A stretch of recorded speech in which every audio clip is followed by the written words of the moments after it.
Well, good evening, everyone. Our VIP guests for the evening, Members of Parliament, Michael Wood, MP for Mount Roskill, Deborah Russell, MP for Newlyn, and other invited guests. On behalf of Seagull Solutions, Guru Travel, and NetSoft Technologies, we extend a very warm welcome to each and every one of you.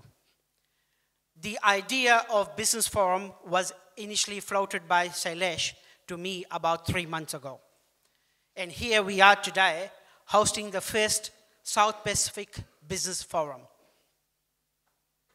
So what is the purpose of the South Pacific Business Forum? It is for the business people in our community to engage with our government so that we can ask the hard questions face to face. And at the same time, we can have some meaningful discussion on business matters to take our country forward. Unlike large businesses, we do not have big budgets to host such events, but we are determined for our voices to be heard, and we will do our very best to engage in the appropriate level. It is our intention to have such an event or series of events in the future. It may be in a different format or structure, but we would like other businesses to also get involved so that we can make it a bigger success. Finally, we thank everyone for their time and effort for being here tonight. Enjoy the evening. Thank you. I introduce the MC for tonight, Vaughan King. Thank you. Hello everybody, my name's Vaughan King. I'm actually a comedian, so, well that's a good start, thank you for laughing. So yeah, I'm quite interested to see how this is going to go. I don't know why you want a comedian when people are talking about taxes, because taxes, all the tax jokes I've got, oh my God. I have had a couple of small businesses myself actually. I owned a bar in Wellington, big mistake, I did a lot of drinking. But I tell you, the laughs we had on taxes, gee, there was none. If you do laugh, just put aside 15% and I'll get it off you in 2 months. Well, just in case there's an event of a fire or an earthquake, not that that'll happen, hopefully, even though there's 52 mountains underneath the city. There's exits out that way. There's down the hallway past the toilets are down there too, but if we are running out from a fire, don't stop to go to the toilet. Unless that's where the fire is, then have a go. Exits out that way as well. Feel free to go there. There's finger food out the back there. Don't all leave at once to get finger food, but enjoy yourself. We're going to make this quite relaxed. We've got 4 fantastic speakers, and I'm going to co-host it, and I've got a fantastic co-host, Cindy Smith. So I'm going to get her up here to take you through some questions and an app thing that we're going to use, and then we're going to crack on with the night. So you ready for that?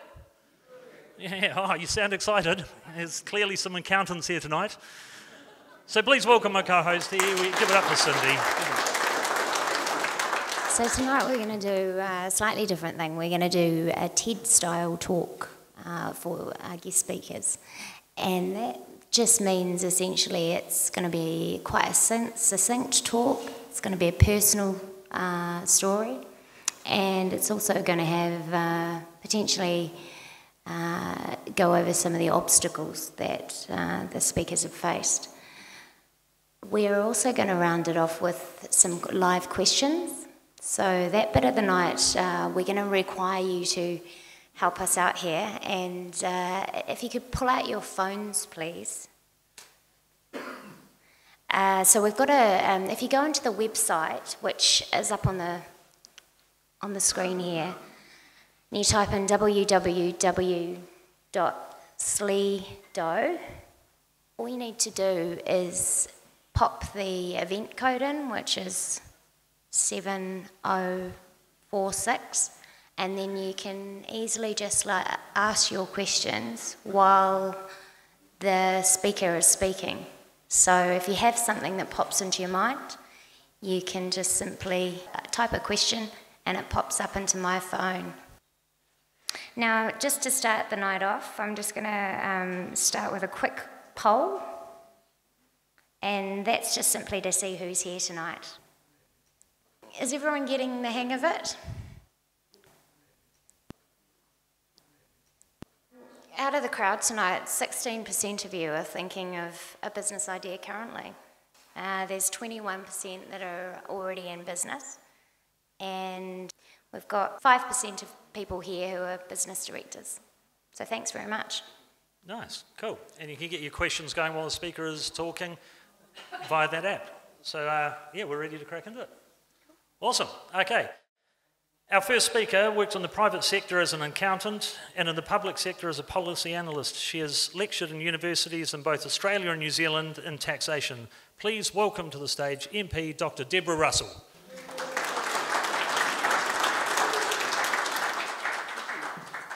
Kia ora tātou, it's a delight to be here. I guess by going first, I get to have all the jokes first. I'm just going to say that I started out as an accountant, so I'm very sympathetic to all the accountants in this room. I have here a document which I find really exciting.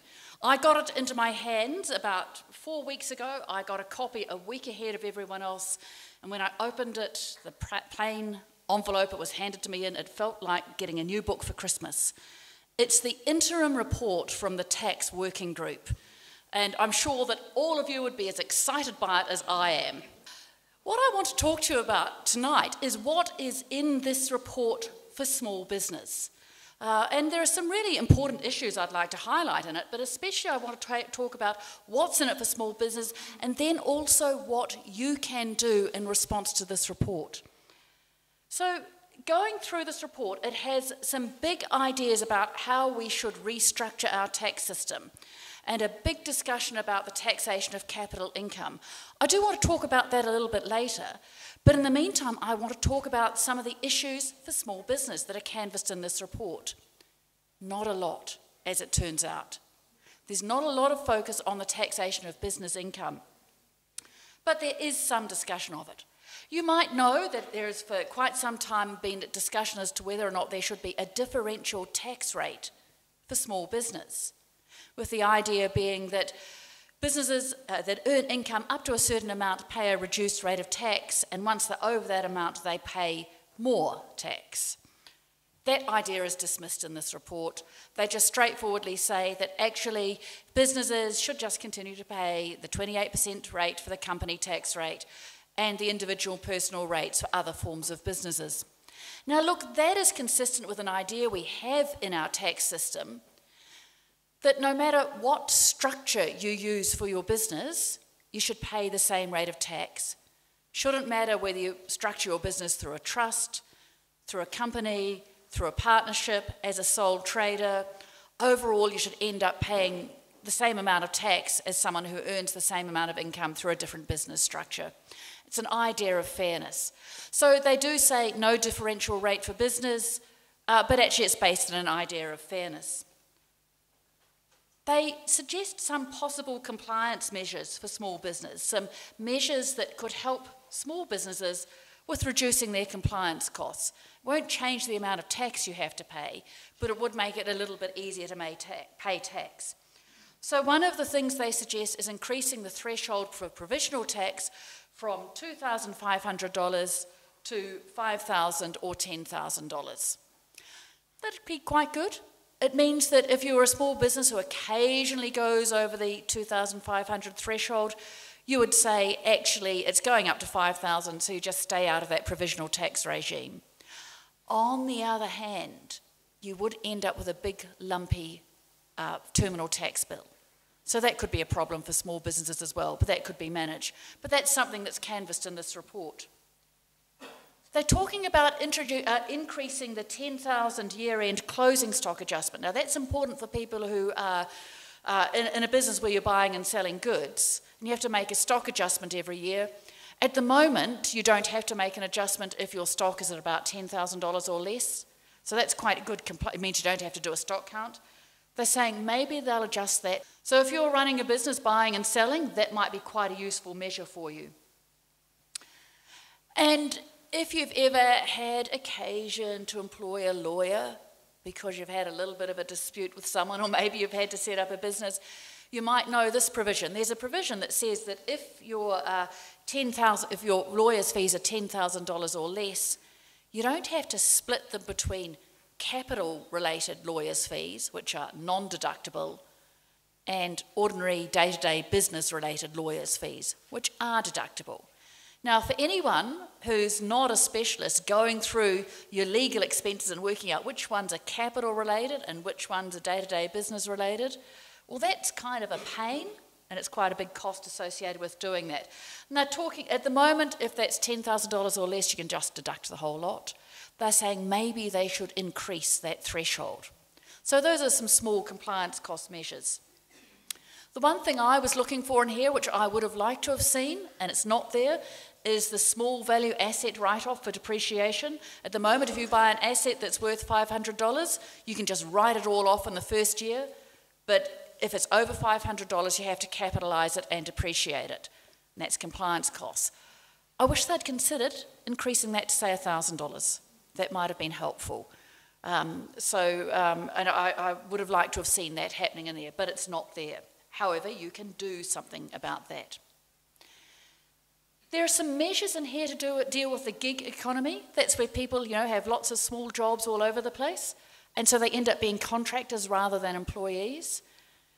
In a lot of cases, those people are actually a little bit more like employees than contractors, and maybe they should be treated as employees, so in the PAYE system.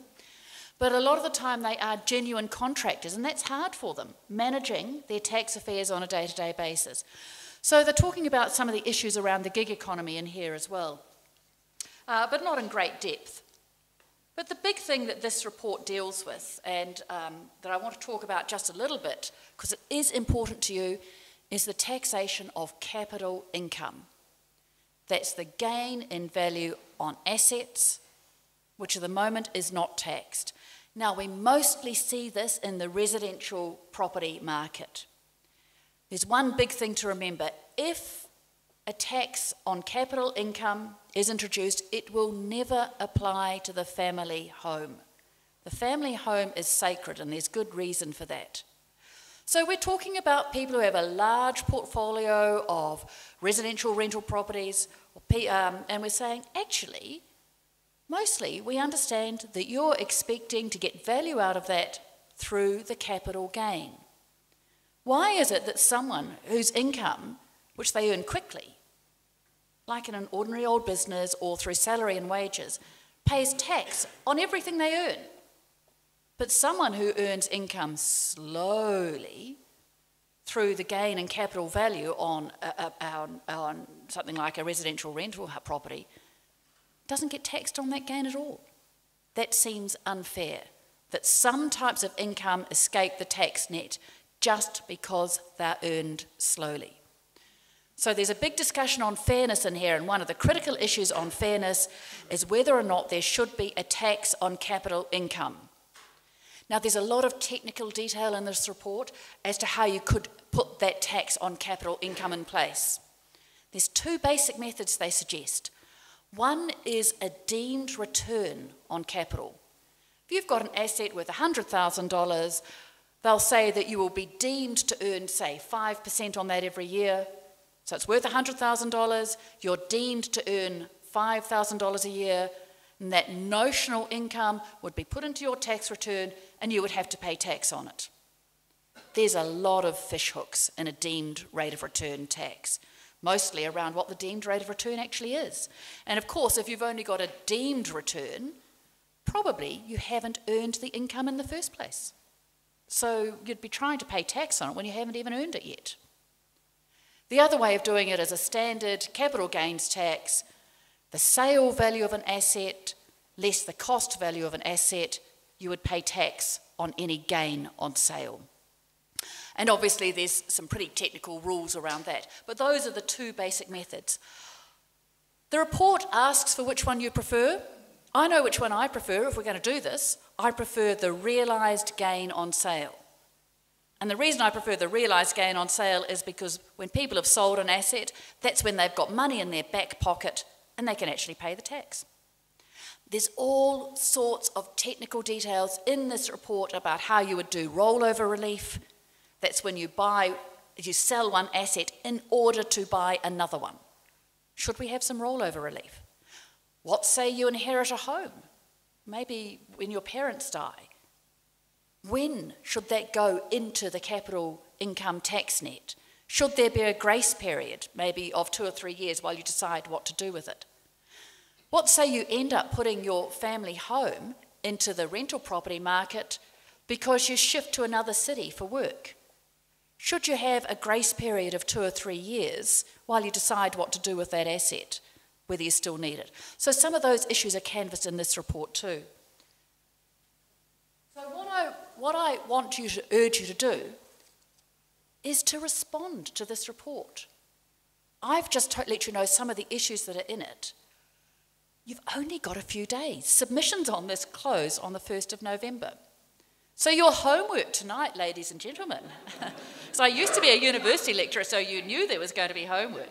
Your homework tonight is to go home and get onto the internet, type in taxworkinggroup.govit.nz, and this report will come up for you. Have a look through it and find just 1 or 2 issues that you're interested in and send a submission in. All you have to do is email submissions@taxworkinggroup.govit.nz. I think it's especially important to hear from small business. I was in a law professor's office today, just briefly, and one of the professors who's working is part of the tax working group, and he was spending 3 hours on the phone with the corporate taxpayers group. That's the big guys, like Air New Zealand and Fonterra and Spark. They're getting a lot of input into this. We know that entities that work with small businesses are having some input too. That's like Attains and the Association of Bookkeepers, all the accounting and bookkeeping groups who deal with small businesses. But it's really important to hear from small business too. So please, your homework tonight, something I would love you to do, is to make sure that the voice of small business is heard by the tax working group too. Submissions@taxworkinggroup.govit.nz. I want you to flood them with submissions. Thank you. Thank you, Deborah. So we've got a couple of questions that have come through from the audience. We've got one from Miss Inglis, which says, given that secondary jobs are worked by lower hourly rates, what would the tax loss be to secondary tax at the first employed rate? So I think what she's trying to say is, What about secondary tax? Is that the essence of the question? Yeah, secondary tax. Look, people who are accountants or bookkeepers or tax agents know that there ought to be no real problem with secondary tax. So that's when you've got a job, but you take on a second job and the tax rate on it's higher. And people think that's really unfair. Now, ideally, at the end of the income tax year, you'll do a tax return, and if you've overpaid your tax, you'll get any overpayments back. Secondary tax is designed to take out extra money so that you don't end up with a great big lump of tax to pay at the end of the year. But often it takes out money too fast and too soon. And people really get really upset about that. There is a solution in place for that already. It's in the Income Tax Modernisation and Other Measures Bill, which is sitting in front of the Finance and Expenditure Select Committee at the moment. That's with Michael's Select Committee. The particular measure in that is that there will be the possibility of a tailored tax rate. So what will happen is that IRD, through all the algorithms and the data it collects, will be able to keep an eye on individuals' income and tax rates. And if they see something getting out of kilter, it will spit out a report. And at that stage, IRD will be contacting the taxpayer to see if they want a tailored tax rate. So getting a tax rate that's exactly right for them. And that should deal with the secondary tax problem. Yeah. Thanks, Deborah. So we've got a few questions come through about the capital gains tax, which you're probably expecting. It's, will capital gains tax take inflation into consideration? That's a really good question about whether or not you account for inflation, because of course with the gain on an asset, at least some of it is due to inflation. Around the world in capital gains tax regimes, there are a couple of ways of dealing with this. One is to have a special tax rate for capital gains and it's set at about half the top tax rate. So in New Zealand, our top tax rate is 33%. You might have a special capital gains rate and set it at 15 or 16% or something like that. That's one way of dealing with it. Another way of dealing with it is, instead of taxing the whole capital gain, you calculate the capital gain and then you say, actually, we're only going to tax 2/3 of it. So you kind of discount it. Or you're only going to tax half of it, so you discount the amount that is actually taxed. The report of the interim report here does canvass the discounting of capital gains taxes, whether or not there should be some discounting to account for inflation. They don't come up with an answer. So that's something that you could put a submission in tonight when you go home and get to submissions at taxworkinggroup.gov.nz, and you could say, I think we should have a discounted rate on capital gains to take account of inflation, and here's what I suggest you do with it. And that's the sort of feedback that they could really do with. We've got one final question. Will capital gains tax be deductible? No. Oh, that was a simple No, one. the idea is it's more, look, there's a lot of technical detail as to how you would calculate the gain. All right, so if you've been held a house for a number of years, one of the issues sitting in there is, should we therefore allow depreciation on houses again? All right. If you've bought shares, should you be allowed to deduct the costs of brokerage from the amount of the capital gain? So there's a lot of those sorts of technical details, but no, you won't be able to deduct the actual capital gains tax. I'm sorry. Thanks, Deborah. Great talk. Thank you very much. Just give her a round of applause. Thank you very much, Deborah. Our next speaker is an entrepreneur, a community leader with a passion for the future, a pioneer in starting digital media companies, and a former TVNZ breakfast technology commentator. My God. Please welcome to the stage Marie Young. Tēnā koutou, tēnā koutou, tēnā koutou katoa, kia ora, talofa lava, and greetings to everyone. Does anyone actually remember what they were actually doing on the 25th of October 2008? Did anyone remember? Yeah, what were you doing? No. So we actually have to have a look at maybe the calendar or the diary. What I was doing was I was at 12,000 feet in a plane, and I was about to promote a Tip Top, naming the brand, an ice cream that they were promoting, and at the same time skydiving for the first time. So I remember that day very, very clearly, as if it was actually yesterday. You know, it was a beautiful day, and we were in Waiwira, and I've never done this before. We're on the way to actually go and meet the guy that was actually going to tandem with me. So I walk into a room like this, but it's just basically a hall, and there were all these different parachutes and sizes, and he had it laid down. Then he had all the harness and the overalls and everything and the helmet, and he was taking me through the safety procedures really quickly. And the next thing you knew, that we were waving to our supporters outside, and we were on the plane, and we were starting to ascend to the sky. And so I was like, okay, I was just looking out the window, saying hi, bye. And then the next minute, you know, we basically can't see anything. We were just in just white clouds all around. Just clouds and clouds. I actually felt like I was in heaven, but we weren't. We were still going up to 12,000 feet. And I remember that I needed to do, it was a really quick brief, but I needed to actually smile at the camera, eat the ice cream, look at the video. They actually did a little camera. They put it on my wrist. So I had to do this, get out the plane, and also eat this ice cream because it was a promotion that we were doing at the same time. So all these things were coming through my head while I was actually seeing these white clouds. And we weren't there. So by now, there was so much wind coming into the airplane. The door was partly open, and I can only really motion like this to the guy. And he was like, can you see me? And I said, yes. We can't hear each other. But he kept on looking at the compass because we were almost hitting 12,000. And he said, all he did was 12. As soon as it hits 12,000, we had to move close to the door. And it was basically like this edge. And take a deep breath, and then he was like, 1, 2, 3, like basically. And I'm like, yes, yes. And I remember all these things, like we were going, oh my gosh, fear started to actually really become a reality, because it was just a bucket list before, An hour ago, I was absolutely firmly feet on the ground. But here I am, going through this bucket list thinking, oh yeah, it's okay, I'm going to jump out of a plane. But everything started to come, and I remember just being consumed with all the things. What if my parachute won't pop? What if I die? What if it's the last thing I just said really quickly, bye. I didn't even say I love you to anyone, at home that day. And so all these things were coming through my head. And then after 1, 2, 3, jump.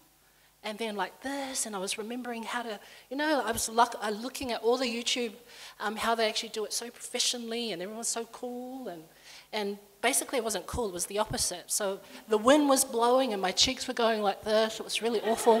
The ice cream actually basically melted, and it went through, like really basically grazed my, my camera, and at the same time, I had to smile and freak out, because the parachute it hasn't even disengaged, it was still in our packs.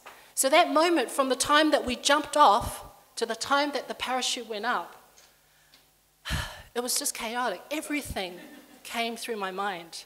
All those fears, all those things that you think, what if, that was actually just flooding me. I didn't even know, everything happened so fast.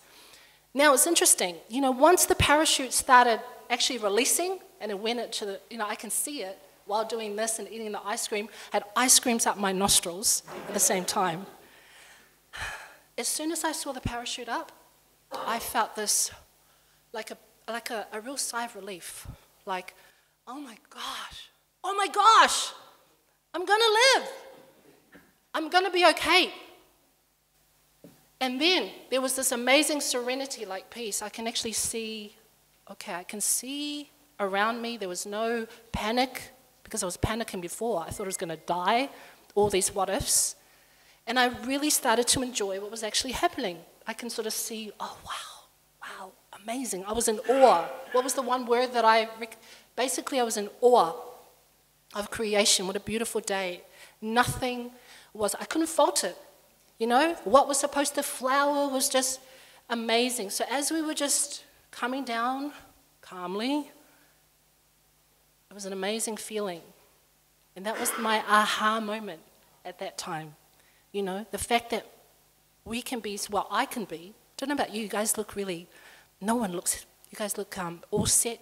You're not very fearful people, but this is what was going through my head. And I was thinking, sometimes this fear actually takes up so much of our brain space that we get to actually miss. I actually missed the whole time that I actually jumped off the corner of the plane, but it wasn't until the parachute went up that I started to breathe, and I had this peace, I had this appreciation of actually seeing everything really still and really calmly. Anyway, it's not like every day that we jump out of the airplane, and I'm not saying that we do that, but I was just thinking about how fear can stop us. It's great to hear that there are actually people in this room thinking about starting a small business, and it is. It may not be fear of jumping out of a plane, but there's a lot of unknowns. There are a lot of things that we don't know, things that we think may happen, things that may not happen, but it's all part of the package. And I know that looking at some of these things, I was thinking, okay, there is so much that can stop us, The economy it is what it is at times. There are so many things that we can't control. But there's one thing that you and I can control, and that's how we look at things. Speaking was another thing that I was absolutely petrified with.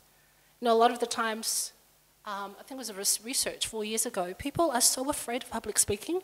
It's like death. It's like, oh my gosh, what am I going to say? It's not only that, they're afraid of heights. I'm petrified of heights after saying that story, and I still am today. But I actually have a premise or something in my life, especially in business and as an entrepreneur, I actually like to put myself in a position where I face my fears every day. And that could be networking, it could be technology for some, it could be public speaking or jumping out of a plane. It could be owning a business, or sort of like, I'm so good at this, but I'm working a 9-to-5 job, and that's awesome. But it could be that you're sitting with an idea that you've had for many years, which is sort of like how I started. I started actually realizing, I didn't realize that I was an entrepreneur until I couldn't really hold a job down. You know, by the time I was 20, I had like 20 jobs. And I was thinking, what's wrong with me? I can't even hold a job down. But I didn't realize that I just have a lot of ideas, you know, and I love accountants. I really do, because I'm not good at numbers, but I'm great at ideas. And so sometimes you have to know what you're really good at. You've got to know your worth and your value. And then especially a lot of the things that I'm good at, I'm actually afraid to do. Because there's a lot of things that I think, well, there's a networking thing, or there's a social phobia. You know, I'm not really comfortable to network or say hi to people. Even coming today, I'm like, oh, what if they ask me a question I don't know how to answer? Or am I wearing the right thing? Or who's going to be there? You know, all these things flood through your head. What if I fail? What if it doesn't work? What if I run out of money tomorrow? So a lot of these things, I just use it for good. And you know, business and entrepreneurship is on the rise. And while there's the gloom, yes, there's also the amazing opportunities that you can do by meeting and networking with like-minded people, by being able to reach out and not do life alone, not do work alone, and being able to actually be in this room and imagine, tapping into what you know. You know, there's a diversity, which is what I do. We run an agency, a consultancy that connects communities together. And a lot like what Deborah was saying, we don't sometimes know what the local board is doing. You know, sometimes it's so much amazing opportunities there for us, but sometimes we don't know. And I think that's my 10 minutes. Anyway, I just wanted to finish off. How does jumping off a plane relate to business? It relates to just taking it. You know, you've got what it takes. There's no one like you in this room and in the world. And you have ideas, and you're already maybe doing it. You're already successful, but we can always go another level. And the sky is the limit. So just want to leave it with that. I think that's my time, 10 minutes. But thank you for the opportunity. And I'm really, really excited to actually be in this space, to live in this country, and have these amazing services that we have at our fingertips. Kia ora. Don't go anywhere. Thanks so much, Murray. We've got a question here. How many times have you been skydiving since 2008? Well, I think in a span of a week, I skydived, I went bungee jumping. I did everything to do with heights. Like, I absolutely had to just face the fear.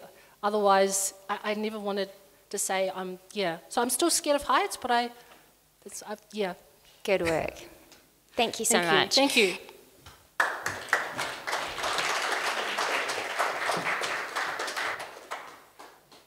I've got to say that really rang a bell to me. I opened up a bar in Wellington and went from never owning a bar, never being a bar manager, just being into comedy, opening up a comedy club, and that's what it felt like when you were telling that story. I wish I had been able to talk to somebody like yourself before I did it, because it was terrifying the whole time. It did feel like I had ice cream up my nose the whole way. So, but no, it was really nice to hear. You know, somebody, I think I'd probably still own the bar now if I had have known everybody was being terrified, because I just thought, man, is this what it's about? No way. So yeah, thank you very much. Hey, what we're going to do now is we're going to have a short break so you can go and enjoy some more food, have a chat to people around you, and we'll come back in about 10 to 15 minutes. We've got two more fantastic speakers. So please give it up one more time for our two speakers, Marie and Deborah.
is really about information, awareness and support. And it's such a good thing for businesses to just look after each other, especially in this community. If all your businesses and the people involved here, you're all from this community, make some noise if you are. Yeah. From out of this community? I like that. I like it how there's that universal woo. Nice. Oh, that's good. See, and that's it. You know, hopefully when you've been having something to eat and something to drink, you've been connecting with other people, because that makes all the difference in the world, eh? You never know. And the more you help each other out and get all this education, education never stops, as you know. So it's what a fantastic. This is the first one, hopefully, of quite a few. So I think fantastic that you've all come. Next time, we want to see twice as many people, and just, you know, it's going to grow stronger communities and all that sort of stuff. This is the first time I've ever sounded like a politician. I just want to say, if this goes out, my comedian mates, if Ben Hurley ever sees this, he's going to fire me from any show that he puts producing on. But, so what we're going to do is, have you enjoyed the catering? That's quite nice, isn't it? Yeah. Brilliant. And it's a weird situation, like you didn't pay to get in, but we're going to make you pay to get out. So, no, we're not. It's all put on because we're very happy to have you here and getting involved. So we're going to crack on with our first speaker of the second half. This lady's amazing. I'm going to read the intro, and then I'm going to tell you a quick little story which I read about her, which is incredible. Our next speaker has lived and worked overseas and around New Zealand. She is a member of the National Council of Women and UN Women.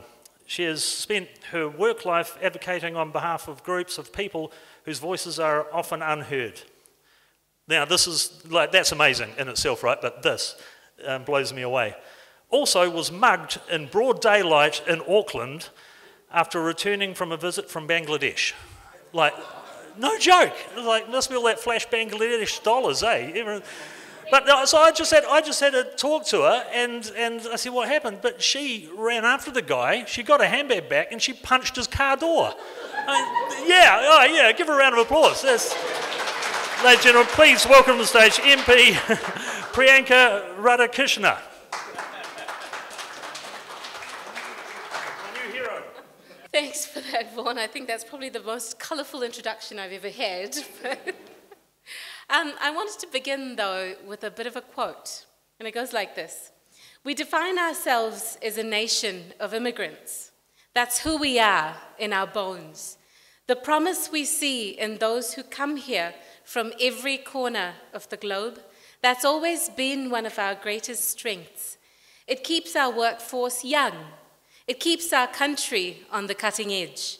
And it's helped build the greatest economic engine the world has ever known. Now, that was actually Barack Obama in 2013 talking about the United States. But equally, it's true of New Zealand. Approximately exactly 97.2% of New Zealand's enterprises are accounted for by small and medium enterprises. And that actually tends to be the category that our migrant communities have their businesses in, or the types of businesses that our migrant communities have.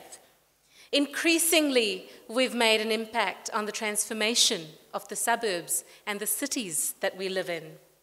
And that's not a surprise, given the propensity of migrant communities to start businesses. That largely, both if you look at what's happening here in New Zealand and also overseas, tends to be because of two reasons. One is, and I think that's something many of us will identify with, is that people move countries because they want to do better for themselves, aspirations for their families, their children.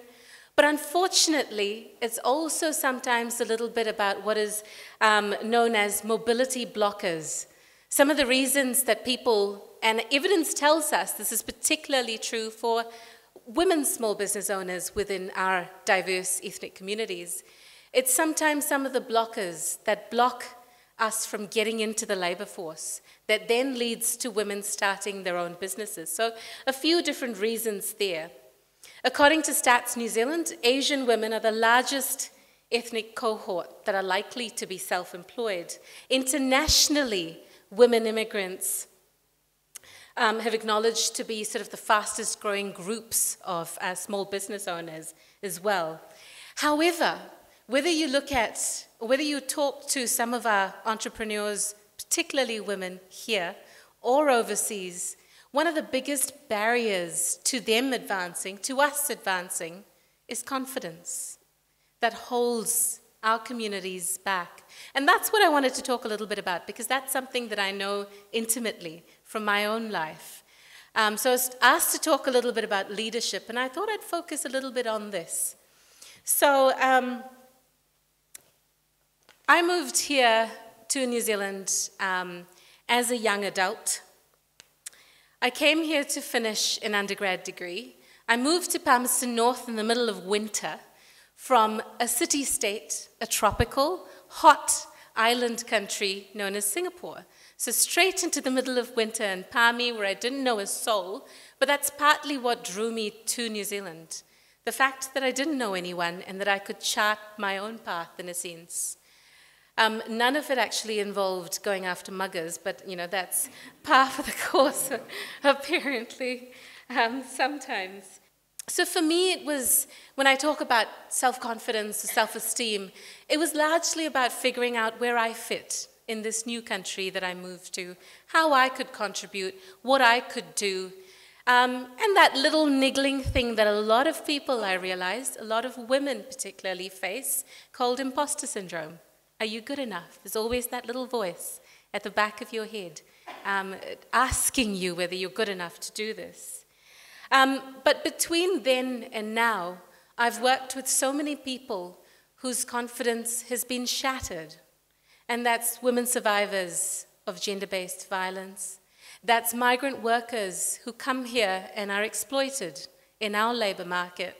It's international students who are sold a picture of what they hope to achieve in this new country, this land of hope and aspiration, who then come here and realize that the reality they're experiencing is at odds with what they've been sold. Not all. I came here as an international student myself, but some, and that's too many.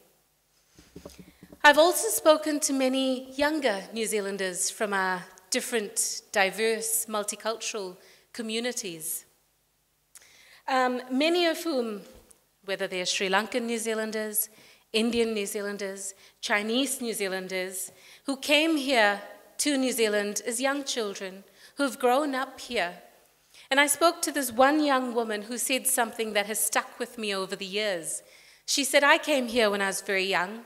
I grew up thinking that I was the same as every other New Zealander here, with the same aspirations, the same hopes. But it's only when I started to apply for jobs or board positions or anything else that was a leadership position that my otherness was fed back to me, and I was made to feel different. So I want to focus on that a little bit today, in the time that I have left, because it is a bit of a gray area. Leadership and identity is not something that we talk about very often, but it's something that we absolutely have to address and that we have to discuss and acknowledge, because as New Zealand grows, as we become increasingly a multi-ethnic, multi-religious, multicultural New Zealand, these are issues. If we want to grow the next generation of authentic leaders, then it's something we have to address. Where do we fit? And how does that fit in with leadership aspirations as well? And then we've got to get to a point where we actually, once we've identified what some of those barriers are, that we work to remove them as well. And I've had to grapple with that as well as a New Zealand Member of Parliament who was born in India, who grew up in Singapore, and is now a proud New Zealander. I've had to grapple with some of those questions myself in this role. It's been a year that I've been in this role. I've just completed a year in it. Plus, I tend to overthink things a little bit. So I'll give you a little bit of an example. So yesterday, a few colleagues of mine and I went to Government House. And we got to go to a reception that was organised, hosted by the Governor-General. It was celebrating 125 years of suffrage in New Zealand, which, by the way, is the other part of the reason that I chose to move here. I've worked in the women's rights space all my life, and the fact that New Zealand was the first country in the world where women fought and won the right to vote was a huge deal for me, because it wasn't just about the act of voting, that was a huge part of it, but it was also about fairness and about equality and about taking down some of those barriers that disproportionately affect certain groups. And it was about voting, because that's how you have a say in how the nation is shaped and how the nation grows and how you ensure that your voice is heard as well. So I digress. Back to yesterday's reception. We got invited to this government house, never been there before. I thought it'd be great to go to celebrate something that is, so iconic for us, so important, so powerful. But what do I wear? So the invitation that we got, the dress code that was specified on that basically said that women could wear cocktail or tea-length dresses. I had to Google that one, didn't know what a tea-length dress was, or cultural attire. And so I thought, given that yesterday was also Wellington Diwali, that both Michael and I and a few of our colleagues, including the minister, attended, I thought a few hours between Diwali and the reception, so maybe I'll just wear my sari, because I was going to wear a sari anyway for Diwali, because that's acceptable. It's a cultural space. But then I thought, can I actually though? Can I wear a sari to this event, which is in Government House? It's not an Indian event. I'm a New Zealand MP, so I grappled with all of that, thought about it, and that was sort of my roundabout way of getting, I guess, to my aha moment of who I am. Yes, I represent New Zealand, and I'm extremely proud to, but that doesn't mean I have to ignore or forget about the fact that I am of Indian origin. And that, increasingly, as I get asked to talk to young New Zealanders from our diverse, multicultural communities, and I've done a fair bit of that of late. So I've been reflecting on my values and who I am and what message I want to share with the next generation as well. We have, at the end of the day, 213 ethnicities represented in Auckland alone. Collectively, we speak 160-odd languages, and there is strength in that. I always say, I maintain that our diversity, we're strong because of our diversity and not in spite of it. Today I was talking to a young mum who has 3 sons under the age of 7. So she's of Sri Lankan origin, came here when she was 6 years old, grew up in New Zealand. She's married to a New Zealand Pākehā man, so of course their 3 sons are mixed. So she takes them to their local clinic to enroll her boys at this clinic so they can see their GP. And under ethnicity, she writes, of course, New Zealand European / Sri Lankan, because that's what her children are. Now at the GP, when they input that information, they take the first bit. So her children were enrolled as New Zealand European. So you can imagine the surprise that their GP got when this very visibly Sri Lankan young woman comes in with 3 little boys who look mixed. And so he said, oh, wait, hang on. It says New Zealand European here, but you've got to enroll your children based on how they look. Now that's an issue. For our next generations and the generations to come, the way you look and the way you feel and who you are can be quite different. So we've got to move, we've got to adapt, we've got to recognize some of these challenges, because identity has a huge role to play. It's who we are, and who we are is where largely we get our confidence from and our self-esteem. So how then can we talk about authentic leadership, whether it's in the business world or any other sphere, if we don't address some of these intrinsic aspects of who we are?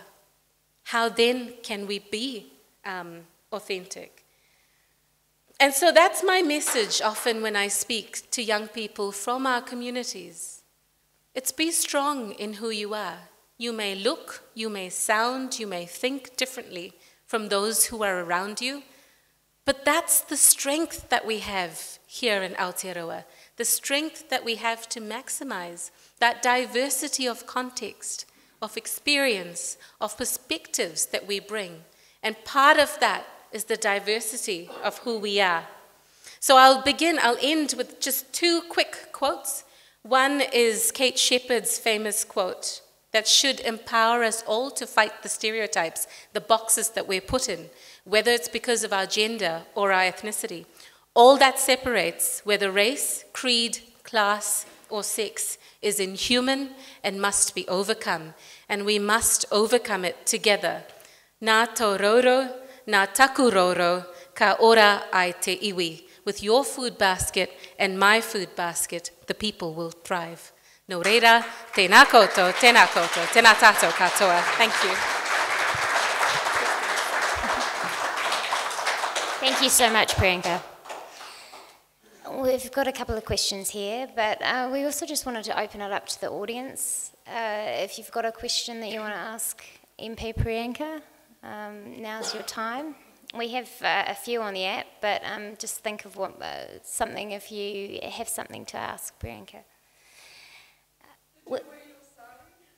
Oh, I didn't get there, did I? Yes, I did. I did, and I worked proudly.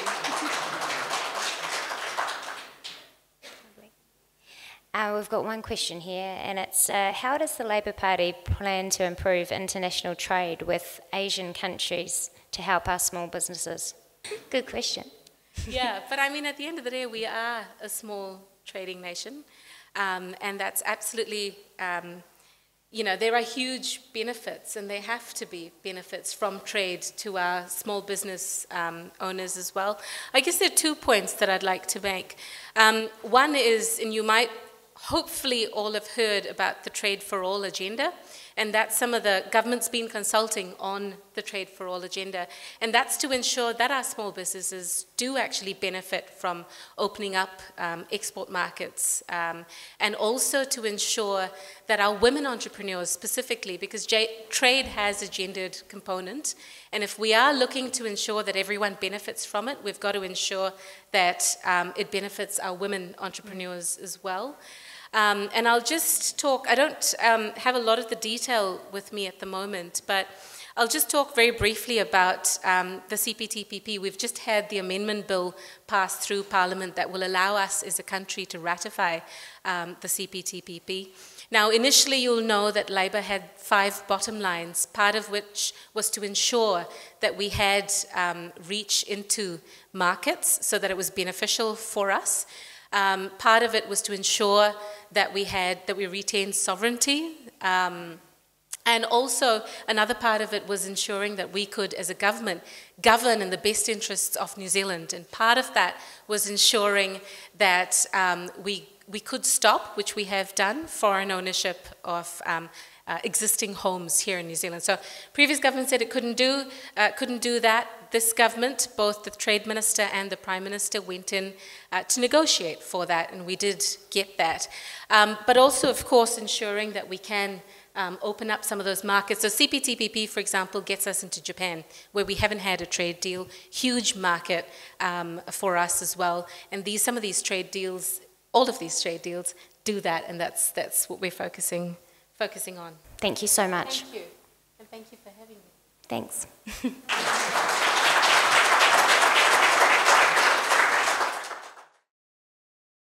Our next speaker, our keynote speaker, spent many years working at grassroots level in Mount Roskill, driven by the core belief that people do well when living in strong communities. He spent a lot of his time ensuring that big Aussie banks give their New Zealand workers a fair deal. Please welcome MP Michael Wood.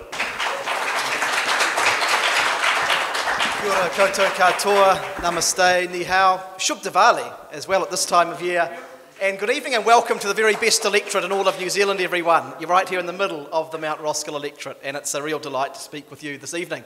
I'm Michael Wood, and I'm the guy who gets to speak about the things that are left over after the previous 3 people have spoken, which is a particularly special task. I was thinking about something that Marie asked us all before, though. I think the date was the 25th of October 2008, and as I was having my second go at the excellent chicken wings at the back, I worked out what I was doing then. And what I was doing then was campaigning in the last week of the general election of 2008, which for those of you who remember your politics, is the last time that my lot, the Labour Party, got turfed out of office. And we kind of knew that was going to happen at that time. And it was a great question to ask. It just sort of set off a little chain of thinking in my head about what do I draw from that. Because after that, we lost the election pretty badly. We then lost another election. We then lost another election. We had about 4 leaders along the way, and plenty of sort of moments with your hand in your face. And then last year, we became the government again. And the little lesson that your question drew to my mind was, when you believe in something, whether it's what you're doing in politics or business or with your family, you just keep on going. And I think that's a really important thing. So thank you, Marie, for that. 10 years before that, in 1998, I was in my first year at Auckland University, and I started my first, and to date actually, only small business. It was a small business I started with 2 friends of mine. One was called Sean, and one was called Rick. And the business was called Semrits, which stood for Sean, Michael, and Rick Talk Shit. That wasn't really good for our consuming public, so we said to the people that were buying our books, it was Sean, Michael, and Rick Talk About Stuff. And it was a series of textbooks, revision guides for 7th form or year 13 students. We were first year university students, and we'd done pretty well in some of our subjects. I was great at art history. My other 2 friends were really good at physics. And so we wrote these little A5 revision guides for 7th form students, and then we marketed them to schools. It was more difficult in those times. We mainly did it by fax, actually, at that time. And the great little lesson I drew away from that is that in business, and you guys all know this, is you have to be prepared for anything. Because, we'd put the stuff out. We had no idea how it was going to go. It was just this crazy idea that we were 3 18-year-old guys had. We wanted to earn some money to pay our way through university. We got a few orders in the first few weeks, and then all of a sudden we had a week we got about 300 orders, and we just had no idea what to do. We hadn't actually thought it through. But we got there. We worked it out, we scrambled, we went to people to help us, and we got through.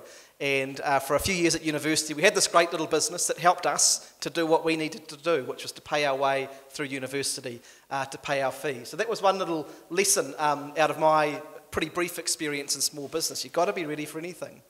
The second one was a little bit more sobering, and it was quite soon after I was elected an MP 2 years ago. And some of you might remember in the newspapers, there was a story about the Crown Superette here in Mount Roskill. Does anyone remember that? Yeah. And it was these lovely, lovely people who had purchased the Crown Superette, a little dairy in the middle of Mount Roskill, and they were violently robbed, not once, not twice, but 3 times. And the 3rd time that they were robbed was a particularly savage attack. Lovely, lovely young couple, Jitesh and Preeti, were beaten very badly along with one of their mothers, and they basically couldn't go on. And the little aha moment that came out of that for me that I'd never thought about before was that for people in small business, you are vulnerable. I'm not just talking about the safety thing here. I'm talking about the fact that they had this event that happened to them, and they didn't have anything to fall back on. You put a lot at risk when you put your money and your passion and your time into your small businesses. It's kind of one of those things where you can go into like many of us do, wage or salary job, and you kind of know what you're going to get. You kind of know that there's a job to do, and you know what you get paid week to week, and there are certain securities around it. You go into a small business, and it could go like that, or there could be big rewards. It's a much bigger spectrum between success and failure.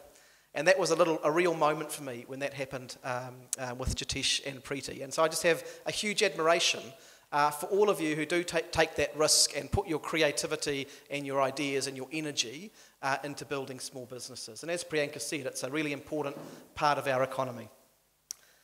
I want to talk a little bit about how the government sees and wants to work with small businesses in terms of the bigger economic objectives that we need to have as a country. For us as a government, we're really focused on the idea of well-being. And you'll actually see that in the budget next year, instead of just talking about our rate of growth and our surplus or deficit, now those things are important and we'll still talk about them, but instead of just talking about them, we're going to start talking about the well-being of New Zealanders. Things like how many of our people have homes or are living on the streets. Things like, can we swim in our local rivers and creeks, or are they polluted? Things like, how many of our children are growing up in poverty or growing up in good homes where they have prospects and hope? Those are the things that actually are about well-being. And the things like the growth and the surplus or the deficit, those are about how we get to those other things. They're not the ends in themselves. And small business has a big part to play in the well-being of this country, because you guys collectively generate about one-third, generate one-third of the jobs in New Zealand and about 25% of our GDP. So that's a huge contribution to make. New Zealand is a good place in many ways to set up a small business. We're generally rated by places like the IMF as the best place, the simplest place in the world to set up a business. We're generally seen as one of the least corrupt countries in the world. Now, that's not to say we can't do better on all of those things, but compared to most places, we do pretty well. We're a stable democracy. You can pretty much generally trust the courts if a case goes to them. You don't have to worry about corruption and all of that kind of stuff. We've got pretty good infrastructure. But we've also got some issues on the other side. 35 years ago, we had the same amount of wealth per person as Australia. Now we're about 40% behind them. We've got one of the lowest rates of productivity in the developed world. We put less into research and development than most other countries that we compare ourselves to. So we've got some big strengths, but we've also got some places in which we haven't been doing as well as we could. And if we want to fix some of those problems that I talked about before, then we as government have got to make some good decisions, and we've got to help people out sometimes. But we've also got to get that productive and inclusive economy going over on the other side. And that is where I think we as government can be working more closely and more effectively with the small business community, to be driving productivity, to be helping small businesses to succeed, to be helping you to grow, because there are so many very, very good ideas out there. When I talked about the notion of well-being, the way we're thinking about that is through a notion of what are called the 4 capitals. And these capitals are natural capital, human capital, social capital, and financial capital. Natural capital are all of those things that we draw off in our natural environment. The fact that it rains a lot in New Zealand. Well, we're a farming country. We need that. That is a value that we have. The fact that our biggest foreign exchange earner is tourism. That's to do with the natural beauty and assets of this country. So those things have value. Our human capital, that's all of you sitting here. People with good ideas. People who have gone and gotten an education and learned skills. Our social capital is the fact that in this country, to a large degree, we can trust each other. We have courts and tribunals we can go to when we have disputes. People, not perfectly, but to some degree, have a sense of safety when they operate in our communities. And physical capital is stuff like the roads and transport. That needs fixing in Auckland. Things like decent broadband connections, which are critical for you in business. So the way that we're thinking about well-being as government is how can we support all of those capitals to help you in what you're doing and other New Zealanders in their various pursuits. And that goes down into a whole lot of detailed stuff. And I'll just reel off a few of the specific things that are perhaps relevant to small business. So if we look at things, if we look at the human capital, research and development, which I mentioned before, we've recently introduced, we're about to introduce what we call a research and development tax credit that's going to give businesses like yours the opportunity to have a tax credit when you invest in that stuff that's going to get our productivity up. Things like the trade agenda that Priyanka mentioned, the CPTPP, and there's the RCEP arrangement that we're looking to progress to really try and build our relationship with India and South Asia. Things like a fairer tax system, making sure that the multinational companies are paying their fair share of tax, but they're also giving small businesses a fair go. And a small example of that is that earlier this year, we had a piece of tax legislation before us at our select committee, which proposed to take away a particular payroll subsidy that we have to go to that supports payroll intermediaries, which help a lot of small businesses with your tax arrangements. And at the select committee, we heard from small businesses that was actually really valuable, so we've retained that in there. And on the security side, there's a big investment we've put through in terms of 1,800 new police, trying to make sure that we've got a more visible presence of police in our local communities so that people and communities and small businesses can have that sense of safety. But the final thing I want to say is that what we've got to do as a government is to be here and to listen. And I just really want to thank the organisers of tonight's event. It is so important that we have these kinds of forums. Wellington is a weird place. It is a very weird bubble, and it's easy for politicians to get, you've heard a bit about that the last couple of weeks, right? It's very easy for us to get caught up in that. And so to actually be able to be face to face with people in small businesses and communities and to hear what you think and your issues and your ideas is just so critical for us. I want to end with a quote as well. It seems to be the thing that we do.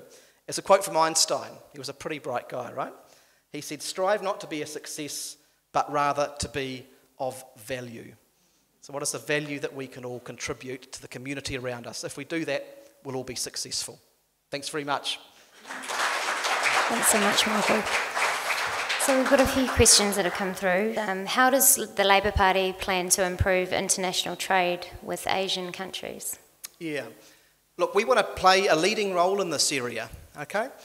So David Parker, as Priyanka mentioned, is leading this agenda called Trade for All. We as a small country at the bottom of the world absolutely have to trade if we want to build our prosperity. So we took a lead role in getting CPTPP back on track. We're playing a lead role in the RCEP negotiations. I was having a conversation before about our trading relationships with Ethiopia. Well, I would say that probably India today, in terms of the trading relationship, is where we were with China 30 years ago. And if you want to look 30 years into the future, that's going to be Africa. And so we've got to be putting the time and the resources and the effort into building the relationships now. One of the things we did this year in the budget, and we actually got a whole lot of stick for it, is we put about $1 billion into diplomats and embassies and building our trading relationships around the world. And we got criticised for doing that. But that is how we will build the relationships that, not just next year, but in 10 years or 20 years or 30 years' time, enable us to get those kind of trading relationships that will benefit all of us.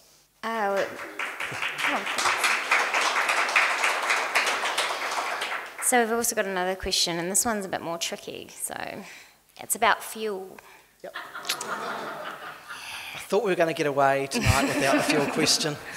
Go for it. So it's about what is the government doing about fuel prices? Yeah.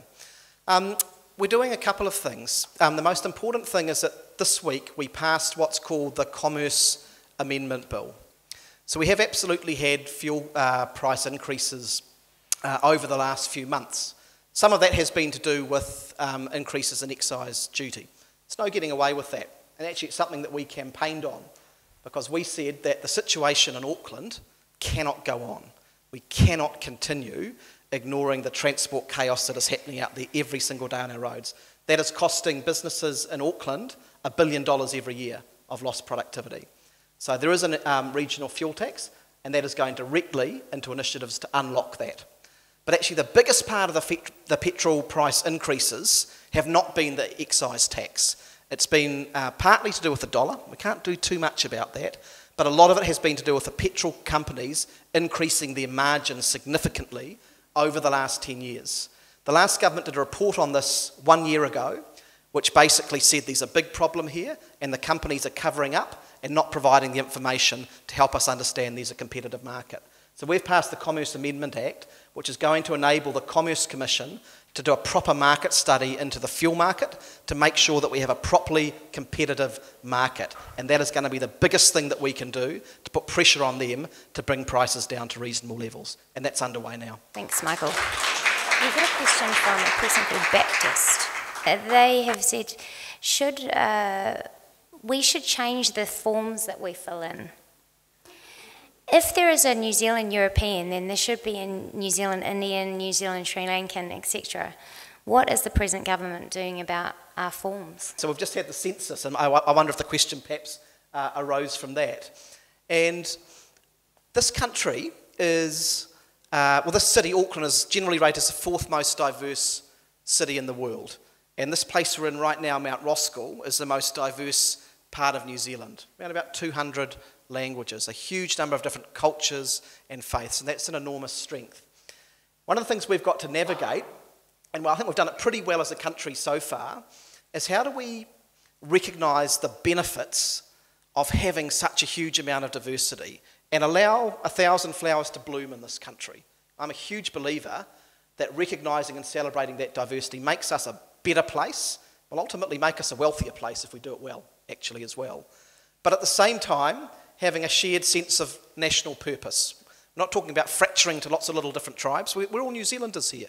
We're all Kiwis. We're here, we love this country, and we're all working to make it a better place. And there's no simple answer about how you do both of those things. But I think we're doing it pretty well without making people feel like they're different. The next question was, I would say, more of a technical question. So it's talking about the International Accounting Standards. The International Accounting Standards Federation is adopting 6 capitals. JAS has been considered by the Labour. Has this been considered by the Labour Party? Okay. There's a huge amount of work that's going on at the moment around this concept of the Living Standards Framework that I spoke about. And the notion of the 4 capitals is pretty commonly applied in other places, but it's not closed off at this stage. So the select committee that I chair, the Finance and Expenditure Committee at the moment, is running a series of briefings to help us understand how other places and other institutions around the world have recognised different capitals well and used them well. And the Minister of Finance, Grant Robertson, is leading a process around it. So I'd encourage anyone who's got additional good ideas that they've seen out there, send me an email with them and I'll feed it into the mix. We want to make sure we capture all of the information we need to capture to drive policies around wellbeing. Thanks, Michael.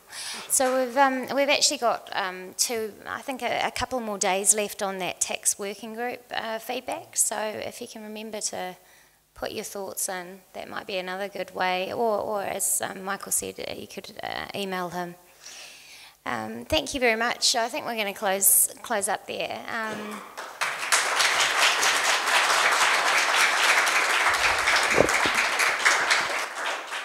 Awesome. Well, that's all our speakers for tonight so far. You've enjoyed it? You've got a bit out of it? Yeah, thank you. Nobody went nope. Good stuff. And I'm just going to butt in here just for a second. Thank you so much to our speakers tonight. There's been a lot of surprises, just being one of the members of the crowd, that you've been speaking about New Zealand. I think in times gone by, we've had particularly members of Parliament speak about New Zealand as some sort of company, or that it comes across that way. And thank you so much for bringing a personal spin on what you think New Zealand is going to do in the future. Thank you, Cindy. If you have gained anything from this evening, can we please have a round of applause for that?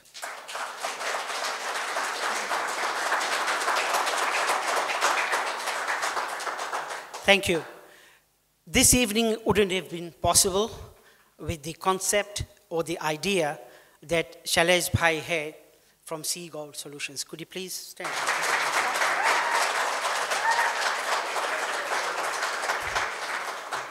He came up with this wonderful idea, and we fully supported him for this evening, and I'm very happy to be part of this function. There are a lot of people to thank. First of all, members of Parliament and our guest speakers. You have done a wonderful job. We are grateful.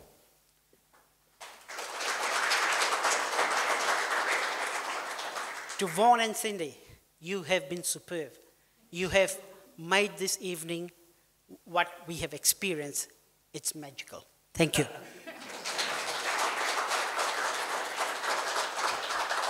A very big thank you to Babu Sweets and Takeaways. These are the guys who have done the catering for tonight. They're based out in Papatoetoe. I hope you've enjoyed the food. Thank you very much for that.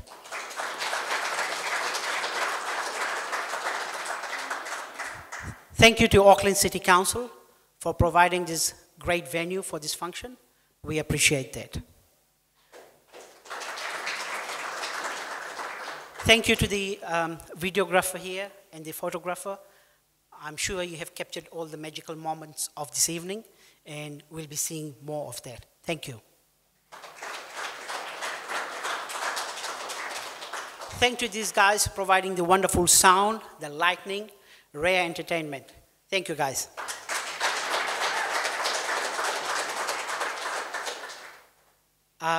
Talia, where is she? Is she gone? Thank you very much for all your contribution and the help you provided to Shailesh. Thank you. Navi Bhai from Nestsoft Technologies, who's our sponsor as well. Please round of applause for him as well. Last, not least, thank you all for coming here and giving us the pride and joy that we have enjoyed this evening. And watch the space. We'll be coming up with more. There'll be other support from businesses, and we will deliver. Thank you and good evening.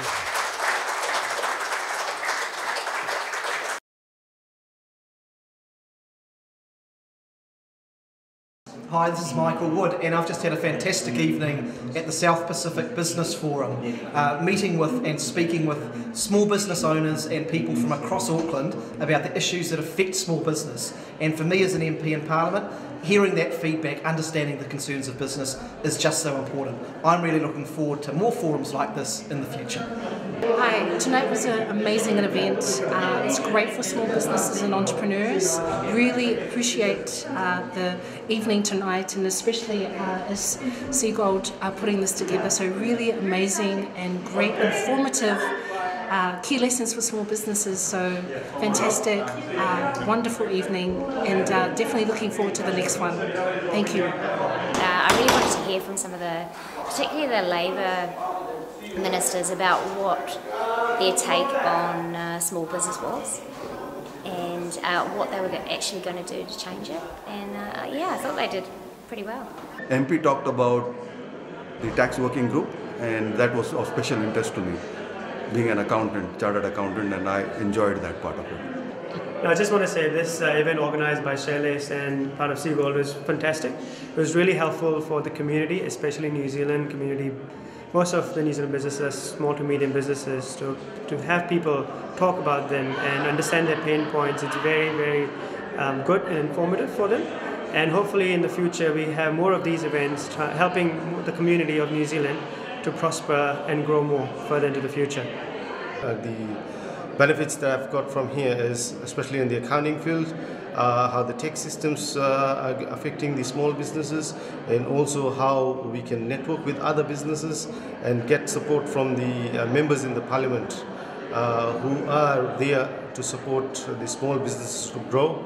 And these small businesses can in future help the communities in creating more jobs. We really feel today that we are part of New Zealand, even though we are living in a multicultural society, but we really feel having Michael Wood, the Labour MP, and also Priyanka supporting us, small business, we really feel and comfortable doing business in New Zealand. Yeah, tonight went really well. I was really happy. I thoroughly enjoyed it, and it was well organized.